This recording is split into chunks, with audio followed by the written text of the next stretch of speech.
Good morning and welcome to the San Francisco Interfaith Council online briefing for faith leaders. Today's program is assisting religious leaders with filing vital records and property tax information.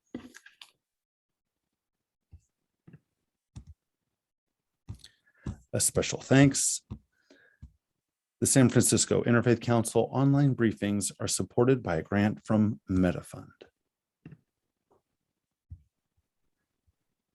The important ongoing work of the San Francisco Interfaith Council would not be possible without generous funding from congregations, corporations, faith-based social service agencies, foundations, judicatories, and supporters like you. Help us spread the word. Visit sfinterfaithcouncil.org to learn about SFIC programming and how to become a supporter. Follow SFIC on Facebook and Twitter, and subscribe to SFIC's YouTube channel to watch all of our previous virtual events. A bit of housekeeping. Today's program is being recorded. For audio and video, all participants are muted and without video to minimize distraction. To submit a question or comment, select the chat button at the bottom of your screen and send a message to Q&A. To activate closed captions, select the live transcript button at the bottom of your screen and click Enable Live Transcription. San Francisco and surrounding counties are requiring masking in indoor public places for everyone as a precaution against the circulation of COVID-19. This includes settings like houses of worship, grocery or retail stores, theaters, and family entertainment centers. Anyone 12 and older will need to show proof of vaccination to go indoors in some places in San Francisco, like restaurants and bars, gyms and clubs, large indoor events, and any business or event serving food or drink indoors. To find your vaccination record, go to myvaccinerecord.cdph.ca.gov. Get vaccinated, San Francisco. The vaccines are safe and effective. So go to sf.gov/get vaccinated to find a vaccine site in your neighborhood.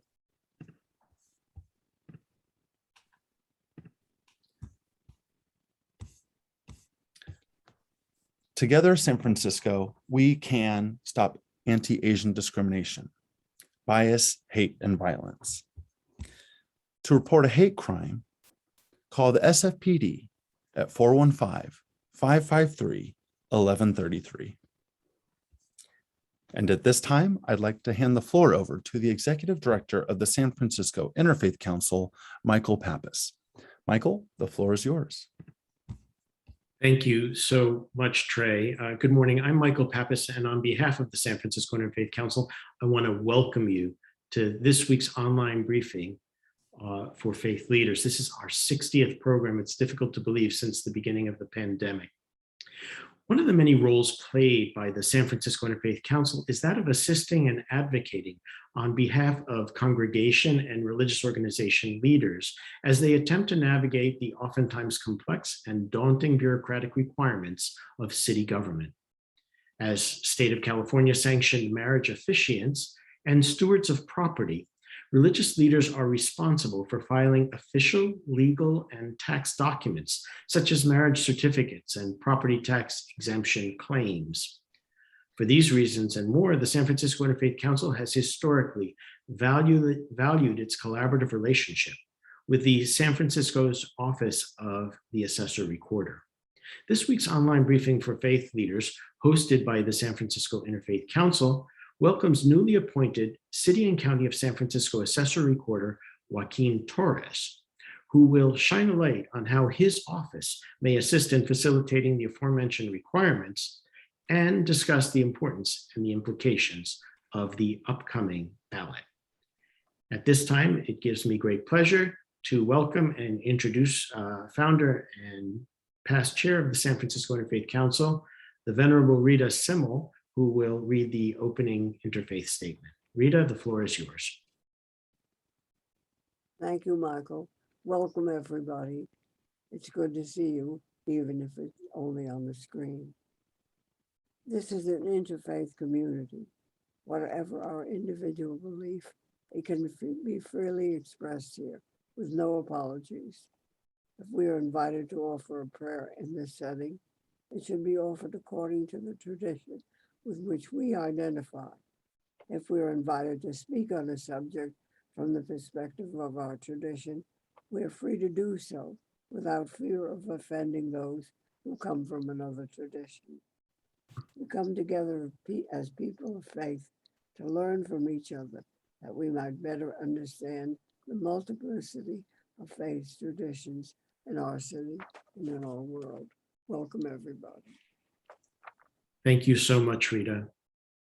At this time, I would invite the Reverend Vanessa Rush Southern, Senior Minister of the First Unitarian Universalist Society of San Francisco and Vice Chair of the San Francisco Interfaith Council, to guide us in an opening reflection. I should note that 20 years ago, at this time, Vanessa was the Senior Minister at the Unitarian Universalist Church in Summit, New Jersey, and her particular congregation was hit hard on 9/11, and we are just so grateful that for her presence, but also we thought it appropriate as one who was on the front lines during 9/11 on this momentous and historic observance, that she should lead us today in our opening reflection. Thank you for being with us, Vanessa, and the floor is yours. Thank you so much for having me, Michael. And it is good to see everybody, or know that we are together, and looking forward to when that happens in person in the various ways that it has over the years. Yes, this is surprisingly coming up on the 20th anniversary of 9/11.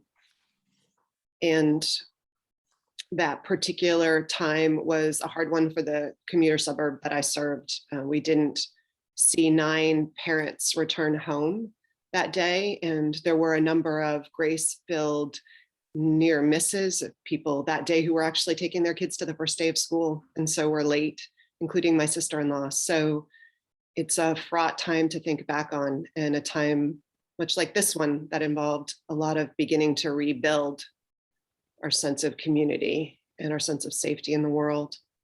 So in that spirit and the spirit of our gathering, power of our gathering, I'd invite us to enter into a time of meditation and reflection and prayer. If you join me. Spirit of life,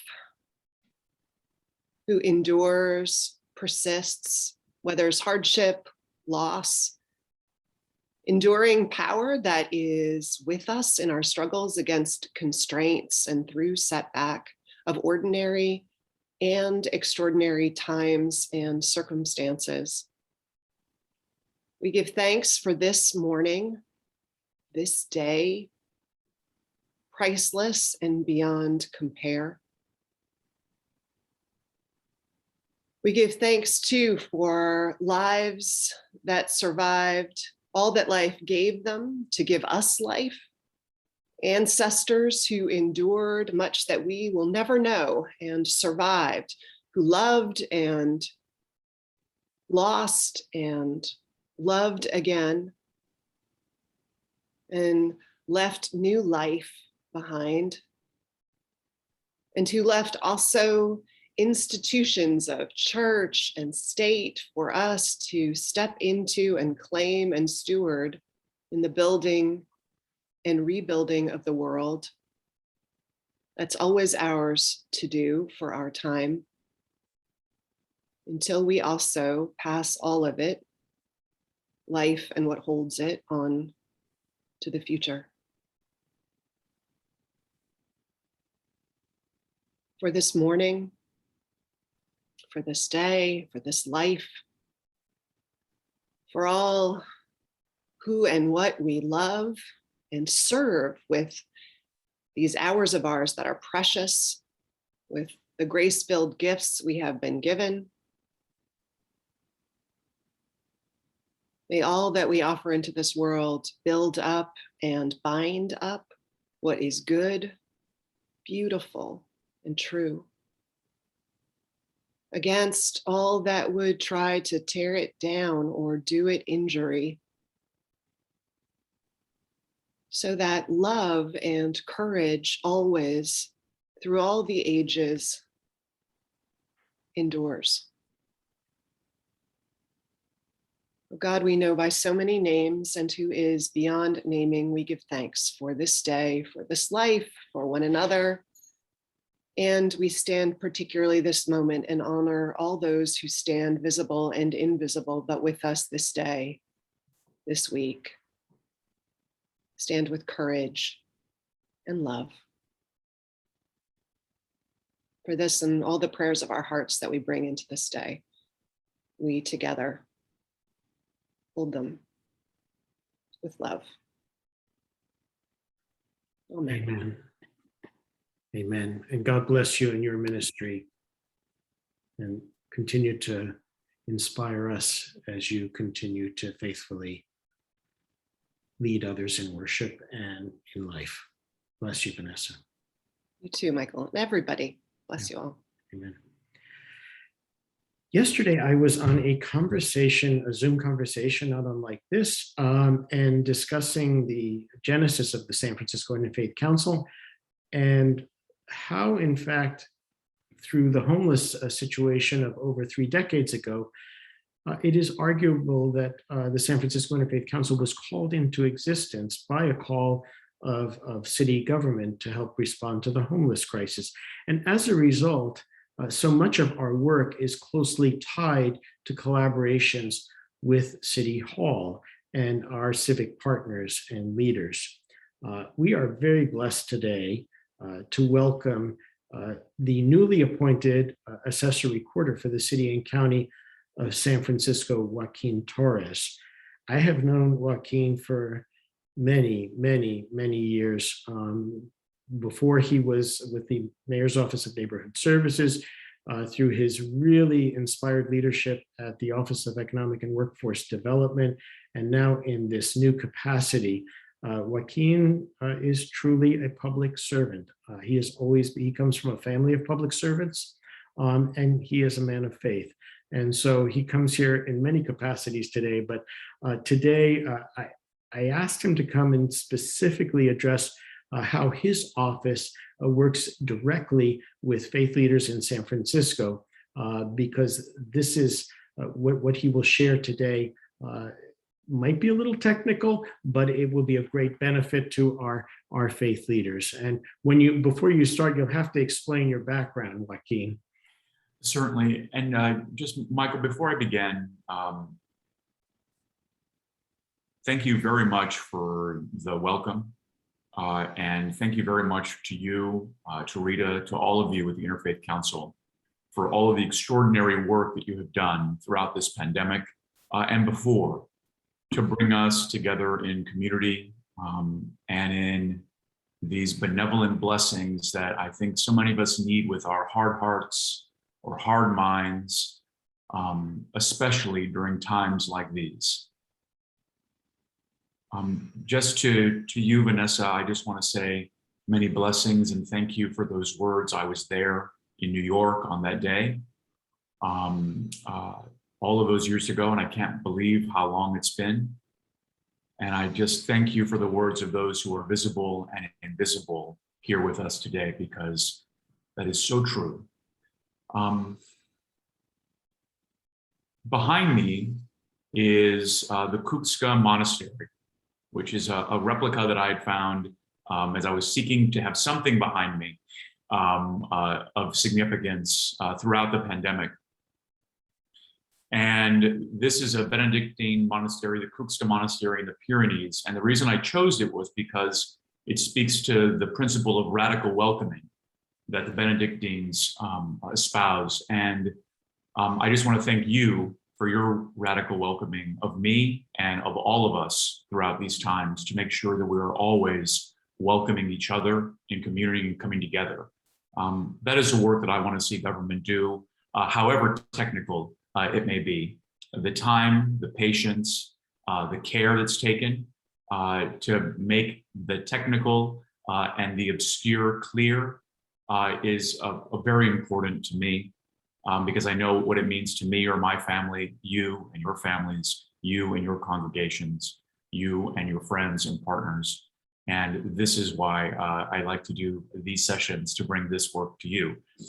It may be dry, but certainly it is essential and fundamental to all of us to make sure that you have what you need through the work that we do in my office of the Assessor-Recorder, and of course with the Board of Equalization at the state of California. With that, I think I'll just jump into the agenda in a moment. But first, I just want to say, as Michael mentioned, I am the Assessor-Recorder here in San Francisco, Joaquín Torres. I was appointed by Mayor Breed in February of this year. Before that, I had served as her Director of Economic and Workforce Development, most importantly throughout the thick of the pandemic, although we were still moving through that today.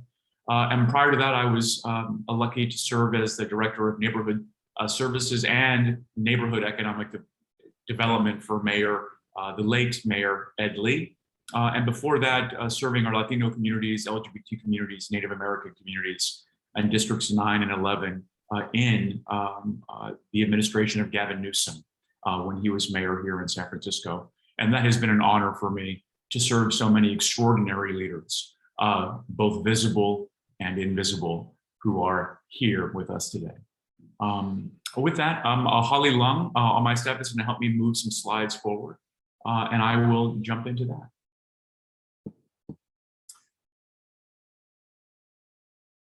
Next slide, please. So we've done some introductions. I just want to go over just some of the numbers that are connected to our office, reminding everyone that there is an election coming up next week on September 14th. Remind you of those items. Of course, marriage certificates that our office can be helpful with, and also because there's no wrong door, making sure that people know where to go around licenses through a separate office as well.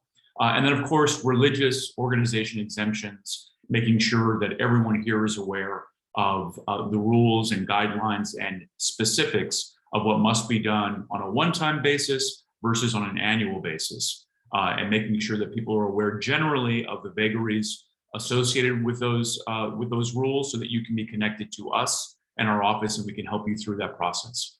And then, of course, just how we're open for business and have been with open doors to the public since June of this year, but have been operating throughout the pandemic to make sure that we could still conduct our business. And then, of course, open it up for questions from all of you.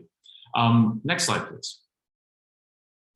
So for the past year, my office has been working very, very hard to ensure that we have the resources to support our economy, to support our services and programs, to support our recovery efforts.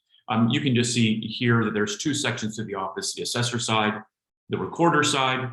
The assessor really responsible for assessing all of the valuable property real property here in San Francisco, about 211,000 parcels, about $328 billion of net taxable value, which equates to, after we apply the tax rate, to about $3.7 billion in annual property tax revenue, $3.7 billion. Now, of course, that $19 billion is also provided through the exemptions to ensure that people can see that there actually are exemptions that are proactively on both sides of the house pursued to make sure that fair taxation is taking place, and those who have the opportunity for exemptions are able to take them. Then on the recorder side, you have about over 200 documents that we review in the office, about 150,000 documents per year, about $345 million that we collect in transfer tax revenue, which exists on the recorder side of the office. And then, because we want to be proactive about that work, and we want to ensure that we're not leaving any money on the table that can serve the public, we have an audit program to make sure that we're not leaving anything on the table, and ensuring that we get what the city deserves and is entitled to, and that's through this transfer tax audit program. Since its inception over the past few years, we've been able to generate $70 million through that program to date. So again, the proactive work that we do makes a significant difference in supporting the programs that we have here in the city. The importance of our work, I think, is important to highlight, especially when you think of that $3.7 billion number. We have a $13.1 billion budget this year. Of that $3.7 billion, we make sure that that is happening so that we have the resources that we need. I was with Reverend Fong last night in Chinatown and sitting in Portsmouth Square with so many Chinese seniors and Chinese community members for the night out in Chinatown. And it is so clear how important these resources are when we're able to support more ambassadors that protect our seniors, that we're able to combat hate through the resources that we can provide with community-based partners. And I'm very proud to keep my eye on the prize that every dollar that we generate fairly and equitably serves our most vulnerable communities through the government services that we provide. Next slide, please.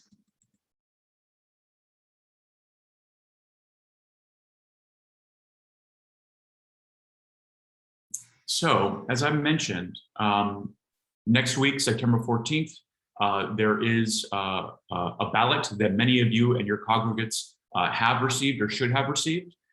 Just on the technical side here, we want to make sure that everyone gets out to vote here in the city and county of San Francisco. There have been efforts on Women's Equality Day last month, celebrating the women's right to vote in the 101st anniversary of that date, and making sure that every single person recognizes the power that they have with a singular vote. We all know, based on what we saw in Georgia, how important mobilization is. So please do make sure that you and your congregants are aware of the deadline of September 14th and making sure that they get those ballots in on the day or prior, preferably, to make sure that you have a plan, you can see that ballot. It takes a very short amount of time to fill out. It's not one of the long ones. It's a very simple answer in regards to the recall, and just get out to vote and exercise your democratic right. You can see here that you have opportunities on the day of the election of September 14th to go to the voting center at City Hall or at your neighborhood polling place. You can contact the Department of Elections at the number provided here. We'll also provide it in the chat section to make sure that any other diligent questions that you may have, you can provide to your congregants to make sure that we do get out this vote. It is extremely important if you believe in the efforts that we've made towards healthcare, in the environment, throughout this pandemic, relief, following the science, caring for our immigrant communities. This is the time to get your voice out there and ensure that we, as a community, can continue to move forward for the benefit of San Francisco, for the benefit of California, and the benefit of the United States of America, in my mind. This is an extremely important race, and please do not take it for granted. A very stark bit of imagery that I'd like to recall is, as of last week, we had the East Coast underwater, the South underwater, the West on fire, women's rights under assault. These are real movements that some would choose to deny, ignore, and we need to be present with our vote, with our voice on or before September 14th. So please do get out there, and you can see the dates on how you can do this and make sure that you can have that information that you need for yourselves and your congregants.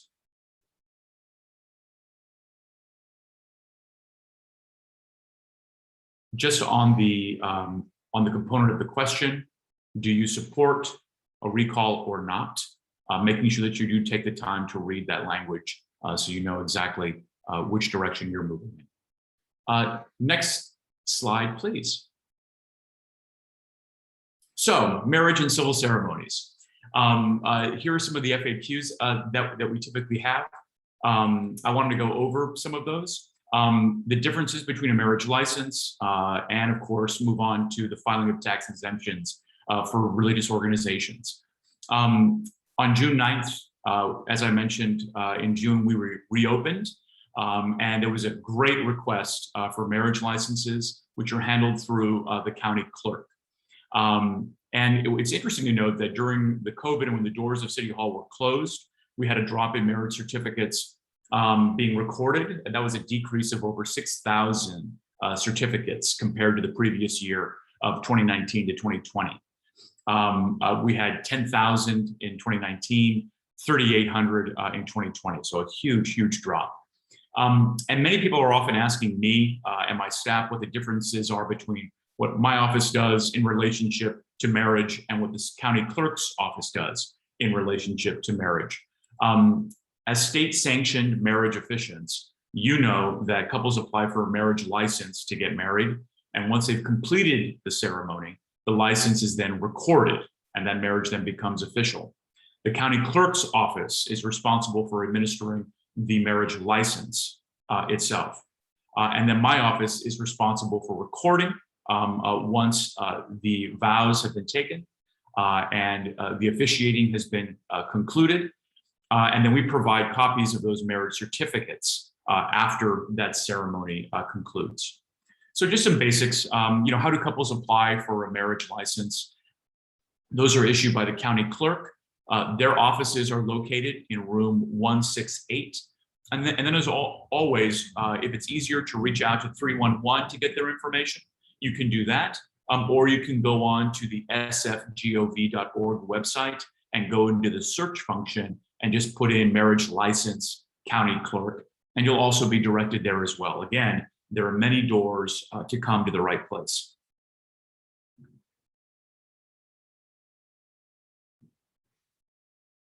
Those licenses are issued by prepaid confirmed appointment. And as I mentioned, those can be done online or in person at the clerk's office at City Hall, right on Grove Street. Right on Polk Street between Grove and McAllister. And then there are separate appointments that are required to obtain that marriage license and for a ceremony performed by the clerk's office. So those appointments may be scheduled up to 90 days in advance.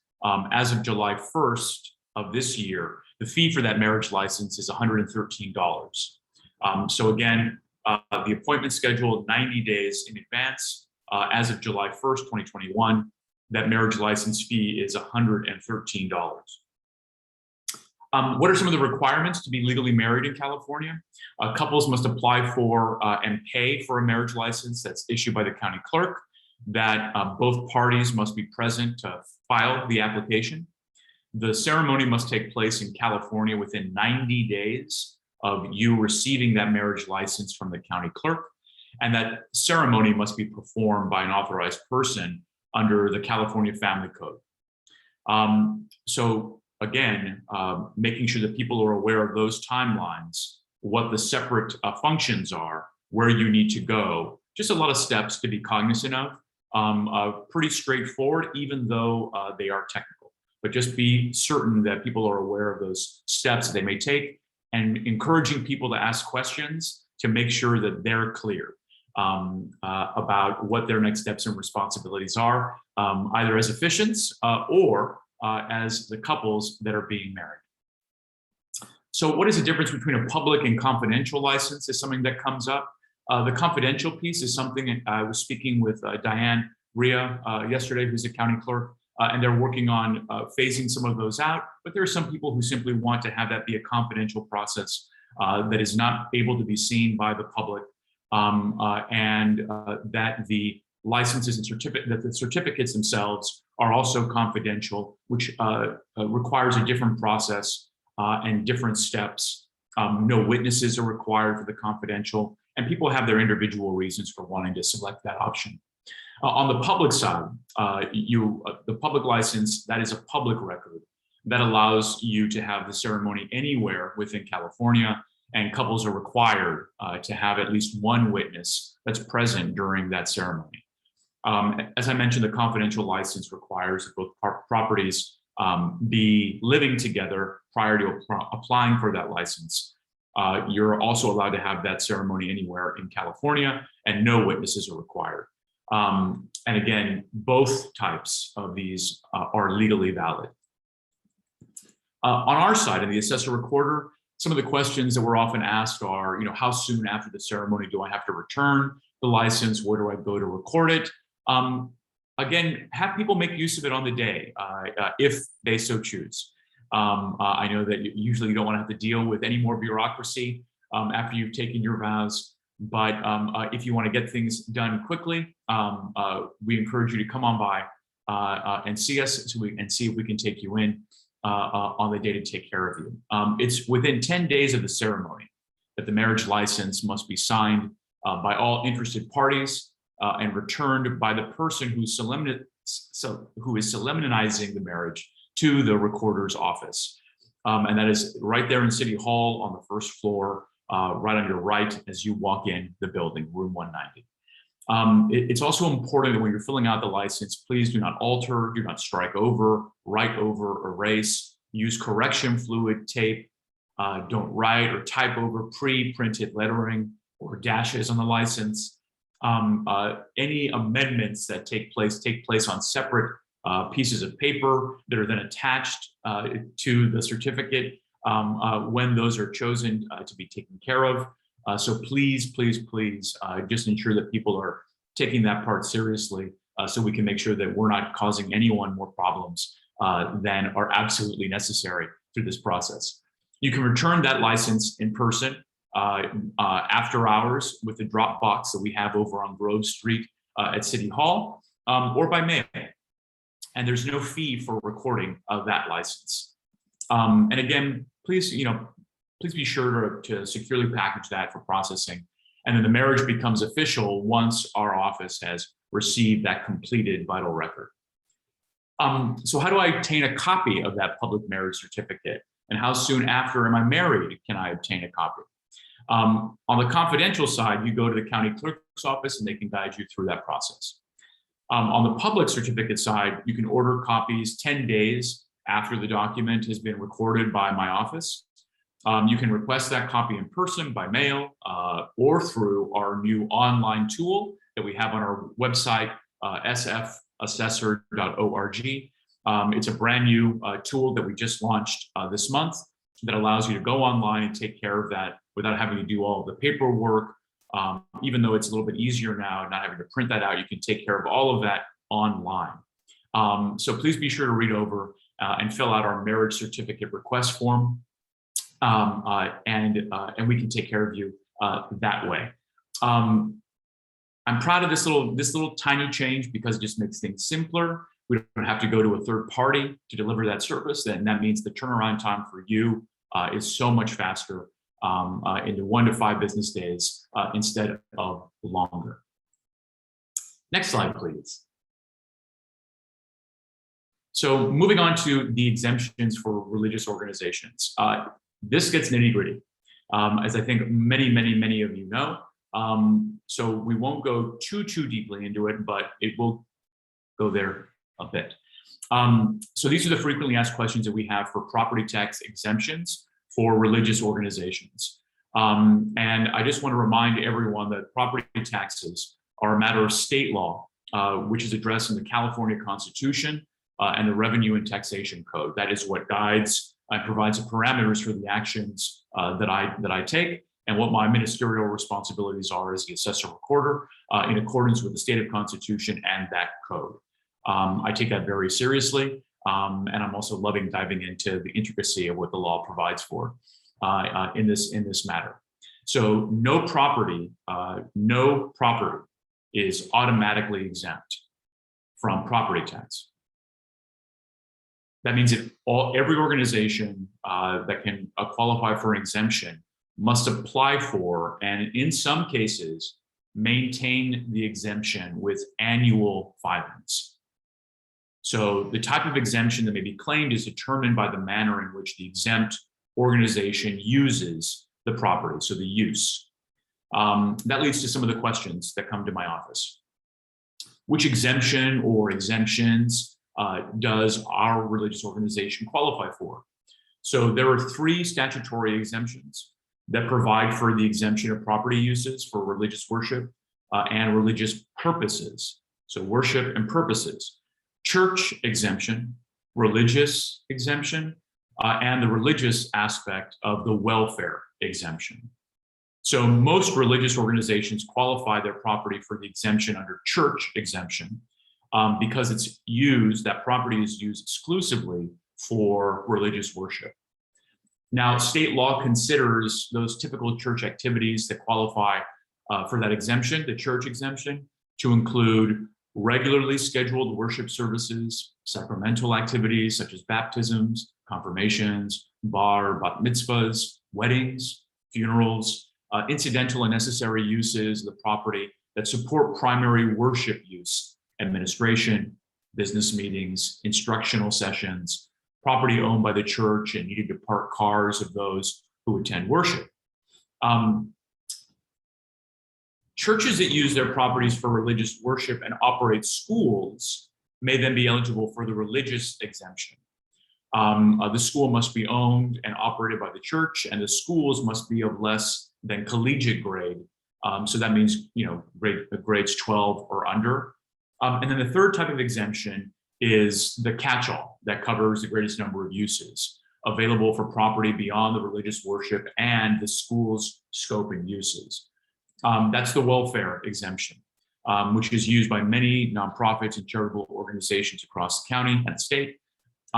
Some examples of those eligible religious organization uses that qualify under the welfare exemption include the church's administrative office, social halls, community centers, primary residences for clergy, covenants, housing for homeless, emergency shelters, and that's just naming a few of them. So my office administers the church and religious exemptions directly through our office. You can work with us directly on that. However, for the welfare exemption, that is a joint administration process, which, as I'm sure you're thinking, makes it a bit more cumbersome. That's through both my office and the State Board of Equalization. And I just want to say that, again, being proactive about these efforts, engaging in our offices is much better, so we can start moving the ball forward where we can take care of things through the assessor's office when it's our sole responsibility, and when we're partnering with the state to make sure that we're able to synchronize when the state is working on something, we're taking care of it, so we minimize the amount of time that you have to be worrying about this, and we're keeping that process moving forward in as short and efficient amount of time as possible, so that you can get back to serving the public and your congregants and your students and advancing your collective goals. Next slide, please. So this is which forms should I fill out? What are the deadlines for the exemptions? So on the church exemption, that exemption may be claimed on property that is owned, leased, or rented by a religious organization and used exclusively for religious worship services. That is the most restrictive of the three. So again, just keeping that in mind. And to apply, the organization must file the church exemption claim, BOE 262H8. It gets very technical and funky, so if there's any questions you have, reach out to our office and we can make sure that we direct you to the right place. That is a required annual filing for the church exemption. So to receive the full exemption for property owned or leased on the January 1st date, the lien date we call it, you want to apply by February 15th. You have that opportunity to do it before then as well, but just keeping in mind that window of those general 6 weeks of January 1st to February 15th of each year. An advantage of the church exemption is that it's the only exemption available to leased property. So before allowing another organization to use your church property, just keep in mind what other obligations you may have to see if that will disqualify you from one of the exemptions, and you'll need to be thinking about one of the others. So again, reach out to our office to help you answer those questions. That's what we're here for, and we love doing that work. We get to exercise our technical muscles that way, and that keeps us in shape for you. So for any leased property, the reduction in property taxes on that must be used exclusively for religious purpose. They're granted the church exemption, must benefit the church or religious organization entitled to the exemption. So if a church owns and uses property and also allows another church to use that property, both churches, both organizations must file that church exemption claim form. If the property is leased, the user lessee must complete an affidavit that states that the use or lessee church uses the property exclusively for religious worship. And again, just a lot of steps that have to be taken so that we're checking those boxes and we have you and ourselves in compliance as we do this work.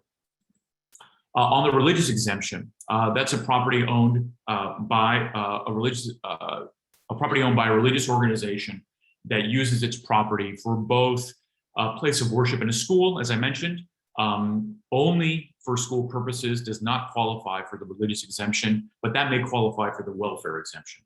The religious exemption is not available if the only school on the property is a college level school.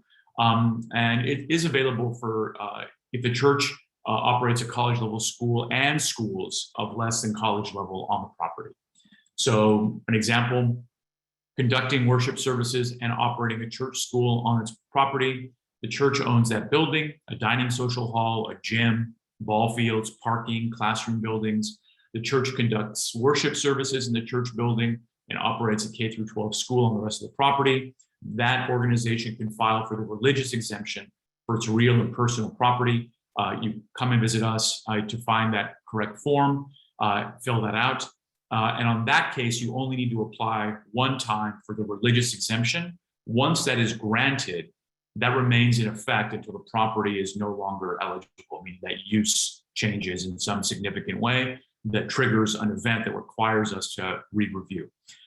So annually, around the first week of January, the assessor we will send you a letter and a form to give you a quick and easy way to let us know if the property is no longer eligible for that religious exemption. And then concluding, next slide, please. The welfare exemption. Again, as I mentioned, you can claim that welfare exemption in addition to the church or religious exemption. And the definition of religious purposes as used for this exemption is much broader than the definition for the previous exemptions. So here's an example. A temporary low-cost housing for clergy, other religious workers, their families, hospitals, social halls, emergency or temporary shelters for homeless individuals and families, administrative offices for 2 or more churches, such as a diocese or a headquarters, that will fall under the welfare exemption. So, and that will require that 2-step process of the Board of Equalization and the assessor's office. So the welfare exemption requires both church and religious, only the assessor's office. All of them, you can reach out to our office to ask additional questions. But for the welfare exemption, because you're dealing with both the BOE, the Board of Equalization, and our office, you do have to go to the file for the organizational clearance certificate from the BOE. They can guide you through that process, but we can also direct you as well. And then you file the welfare exemption claim with my office. There are a lot of numbers associated with these forms. You'll get more familiar with them after a conversation with us. So please, like I said, please do make use of us. Under the welfare exemption, the Board of Equalization will then determine whether that organization is eligible for the exemption. And then my office will determine whether that organization property qualifies for the exemption. So again, a lot to cover there, but I want to make sure you generally have that information so that you can reach out to our office with some questions. Next slide, please. So we know that nonprofit organizations and religious organizations have limited resources to understand and properly file legal and tax forms. So we want to be a resource for you. So again, as I mentioned, please just reach out to us. We'll be very, very happy to answer those questions. And if there are some other services that are available free of cost to you, we will direct you there so that you, your congregants, your partners who have questions and need support can get it. That's why we're here. Next slide, please. So as I mentioned, we are open for business. We have been throughout the pandemic, but our doors are open. So please do come by if you feel comfortable. But if you do not, You can always reach out to us, call us. We will set up time for you to move through your questions. And you can always reach us here by calling 311 and asking for us, or you can reach out to our public service desk, the number provided here. And always you can email us, or you can just call Michael, and Michael will call me at my office. So again, as I mentioned, please do make use of us. It is truly, truly a pleasure to serve you with all of these efforts. So come and say hello. And with that, I just want to say, next slide. Thank you. Thank you very much for having me. I'm happy to take any questions. I know we have a short amount of time, but I just want to say thank you for the time. This was a phenomenal reporting and presentation. You answered just about every question I had. We did have one from the floor that I just wanted to ask for a clarifying statement on. Is there a de minimis use? For example, if a church allows occasional use for non-religious use, such as allowing buildings to be used for high school graduation parties and the like, is there some sort of minimal use that, or a threshold that the congregation needs to be wary of? Come to us and discuss those. So to make sure that you're very clear on where those lines are for you. And that we can make sure that whether it's religious, church, or welfare, that we're directing you in those directions. And again, there might be leeway based on the volume of those occurrences, as opposed to something that's a more standard practice versus otherwise. But we would need to clarify that with the DOE as well, if that is something that comes into conflict. So reach out to us on those specific questions for the year, so we can move through that with you. And just one other question on that line: if a congregation, falls under all three categories, they are required to file all three. Is that the case? Yes. And then we can also walk through with you to make sure that we're minimizing the number of times you need to apply. And we can work with you on those as well to say, do I really have to go through all of this? And we can either confirm that, unfortunately, at times, or we can say maybe there's another way to do this with you. Joaquín, I have in my office this huge map that was produced by the building department of San Francisco, and a spreadsheet that accompanies it. And there are 800 parcels in the city and county of San Francisco that comprise that larger number that you spoke of. So this is your presentation is really germane to our community and to our sector, and we very much appreciate what you had to say today. I was going to ask just if we could move back a moment. Early on the pandemic. Wait, Michael, just very quickly. There's another element to that beyond just say like a high school graduation. Mm-hmm. If the organization is using its property on a regular basis for fundraising activities that are commercial in nature and compete with business enterprises, that may be grounds for that put an exemption into question. So again, some activities may be viewed as revenue generating. So just think through some of those items as well. So we can make sure that we're working with you on those items. And on that note, congregations that lease out or rent out their halls for wedding receptions or other activities just to generate revenue, those are taxable, aren't they? So I'm going to ask Holly on that specific question with regards to the nature of them. Generally, they may trigger a different place for exemption, but I wanted to ask Holly Long if she could come on quickly. Correct. Hi, Assessor Torres, Director Pappas. This is Holly Long from the Assessor's Office. And just as Assessor Torres had mentioned, if it's a regular use that is for fundraising uses or commercial use, then that would disqualify the property for exemptions. But if it's on occasion, and your reference to de minimis use of the property on occasion, that would not. Like Assessor Torres says, please reach out to us with your specific case, and we'd love to talk to you about it. The person who asked the question on de minimis asked if there is a specific person at the Assessor-Recorder's office that they should ask for.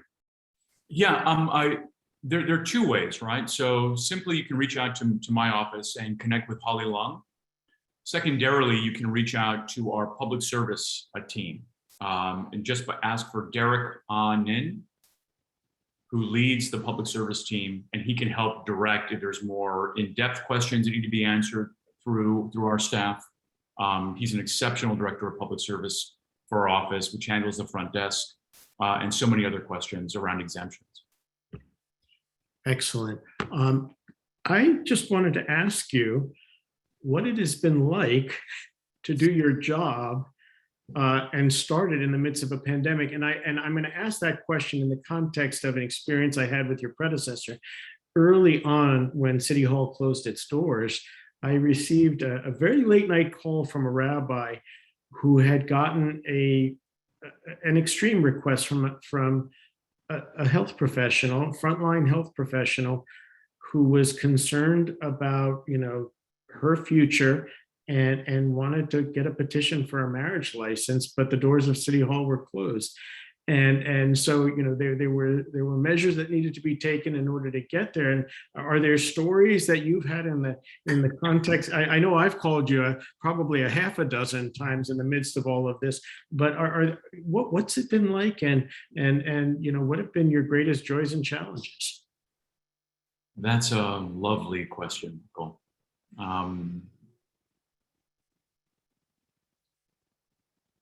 We are an extraordinary city of global prominence, but we are also small enough to know each other and know how to connect with each other and go above and beyond. The efforts that are taken in these moments throughout the pandemic, and I think this is this quote that just comes to mind of, "In peace, there nothing so becomes a man as modest stillness and humility. But when the blast of war blows in our ears, stiffen the sinews, summon up the blood, disguise fair nature with hard favored rage." And I think during this war on the pandemic, people have found a new way to stiffen their sinews to get things done for people. And that means answering phone calls, answering texts, answering emails at all hours, making sure that requests that are being made so people can feel that people are looking out for their interests collectively is something that can be done.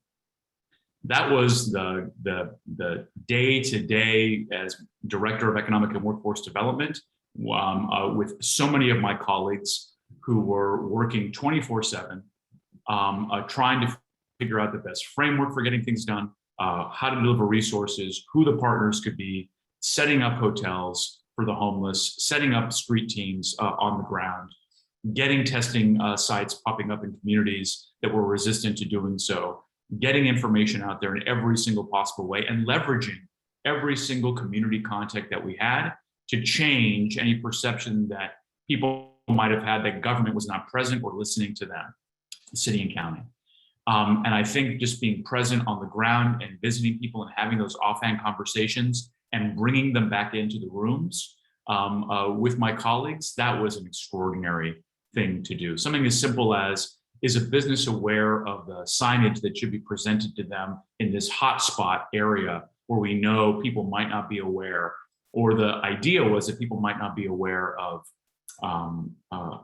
the need to mask, provide sanitation, et cetera, and were those small businesses going to take care of that?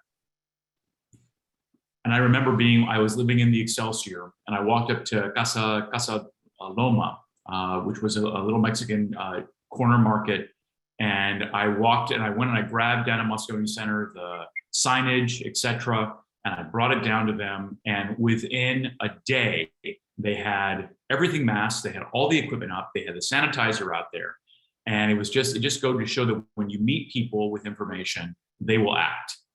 And to me, that was extraordinary. But it also took being proactive and being out there and being part of those teams to cover every angle of the city. And there was still places that we missed. But I'm very proud of the work that we as a city have done throughout this pandemic. We took some hits, we learned a lot from mistakes, but we kept driving forward. And I think that when it comes to the office I'm in now, in the assessor's office, being available, having drop boxes available, Someone telling me that there was not full language access to the Dropbox when I first came in.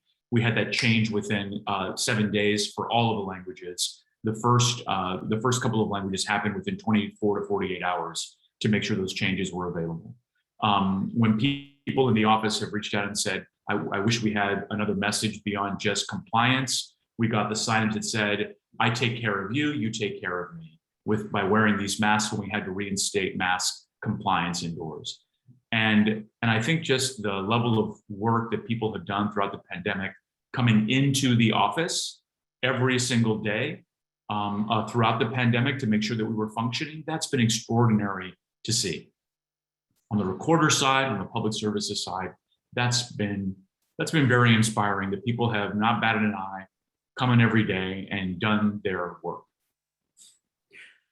Thank you. And I want to say, by day's end today, this recording link will be sent out to our 5,000 e-subscribers. It'll show up on our Facebook and Twitter feeds. It'll be on YouTube. What you shared today was so significant and so germane. What I would like to do as a thank you is to extend the invitation to you. I know you've mentioned deadlines and things like that. We can assist your office in getting this information out periodically, especially in anticipation of deadlines, as a gentle reminder to our 5,000 e-subscribers. And we do that, and we've done that in the past with your predecessor, and we look forward to that continued wonderful working relationship with you, Joaquín.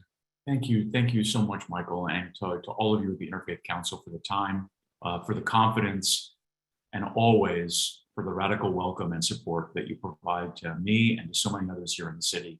I can't tell you how helpful it is to have your voice, your energy, your blessings upon us. It makes our community strong. How could I close with anything more profound? Thank you and bless you, and the folks in your office as well.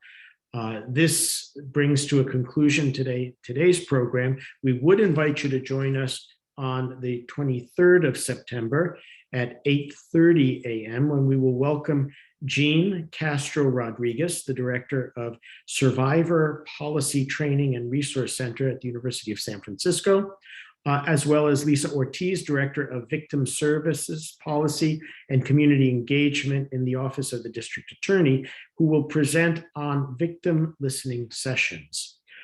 In addition, I would also just want to wish our Jewish sisters and brothers, Lashana Tova, a beautiful season for you, these high holy days, these days of awe. May they be blessed for all of you. That concludes today's program. God bless you and God keep you.